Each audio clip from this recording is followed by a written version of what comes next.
தாய் தமிழ் உறவுகளுக்கு வணக்கம். பிரபல கட்சி கலைப்பு, தாவேகாவுடன் இணைப்பு.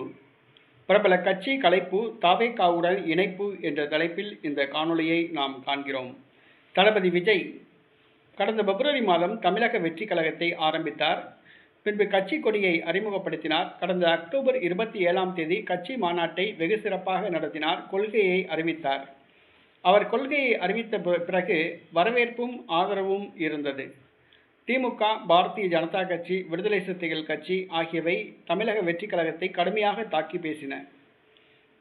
அதிமுக ஆதரவளித்தது. இந்த சூழ்நிலையில் தமிழகத்தை சார்ந்த பல IAS அதிகாரிகள், IPS அதிகாரிகள், ஓய்வு பெற்ற அரசு ஊழியர்கள், சமூக சேவகர்கள் பலர் தாவேகாவில் இணைந்து வருகின்றனர்.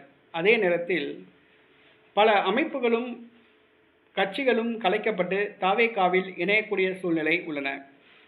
என்னவென்று சொன்னால், உளவுத்துறை கணிப்புகள் எல்லாம் வருகிற சட்டசபை தேர்தலில் தமிழக வெற்றி கழகம் ஏறத்தாழ 180 தொகுதிகளில் வெற்றி பெற்று ஆட்சியை பிடிக்கும் என்று கூறுகிறது. ஏறத்தாழ 40க்கும் அதிகமான சதவீத வாக்குகளை தமிழக வெற்றி கழகம் பெறும் என்று கூறப்படுகிறது. ஆகவே தமிழக வெற்றி கழகத்திற்கு வருகிற சட்டசபை தேர்தல் பிரகாசமாக இருக்கும் என்பதால் தற்பொழுது கட்சியை கலைத்துவிட்டு தாவேகாவில் இணைந்தால் தங்களுடைய அரசியல் எதிர்காலம் சிறப்பாக இருக்கும் என்று பல தலைவர்கள் கருதுகின்றனர். பல சாதி தலைவர்களும் கருதுகின்றனர். தங்களுடைய அமைப்பை கலைத்துவிட்டு தமிழக வெற்றி கழகத்தில் இணைய முடிவு செய்துள்ளனர்.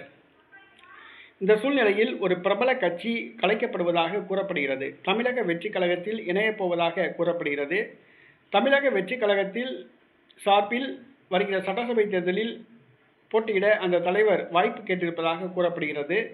மாநில பொறுப்பு கட்சியில் கேட்டிருப்பதாக கூறப்படுகிறது. அவர் வேறு யாரும் இல்லை, தமிழர் முன்னேற்றப் படை வீரலட்சுமி. இவர் ஆந்திராவை சார்ந்தவர், தெலுங்கர், தமிழர் கிடையாது. செங்கல்பட்டு மாவட்டத்தில் பிரபலமானவர். கட்ட பஞ்சாயத்து பண்ணுவார். கட்டடம் கட்டுபவர்களை மிரட்டி பணம் சம்பாதிப்பவர். இவர் தமிழர் முன்னேற்றப் படை என்று தமிழர் பெயரில் ஒரு இயக்கத்தை நடத்தி வருகிறார். சமீபத்தில் நாம் தமிழர் கட்சி தலைமை ஒருங்கிணைப்பாளர் செந்தமிழன் சீமான் அவர்களோடு உரசல் போக்கை கடைபிடித்தார். அண்ணாமலை மீது பல குற்றச்சாட்டுகளை கூறி ஊடகங்களின் கவனத்தை ஈர்த்தவர். இவர் தற்பொழுது தன்னுடைய கட்சியை கலைத்துவிட்டு தாவேகாவில் இணையப் போவதாக கூறப்படுகிறது. சென்னையில் போட்டியிட வாய்ப்பு கேட்டிருப்பதாகவும் கட்சியில் மாநில பொறுப்பும் கேட்டிருப்பதாக கூறப்படுகிறது.